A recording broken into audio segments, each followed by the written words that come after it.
Hollyland markets a 1,000-foot, 300-meter line-of-sight range.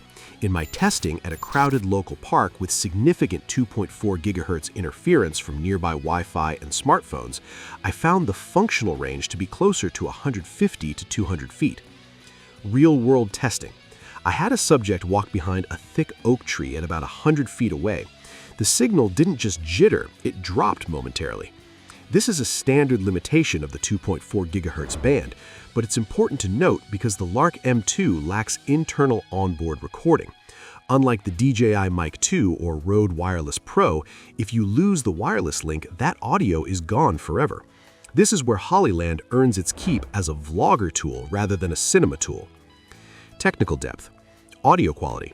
It captures 48 kHz by 24-bit lossless.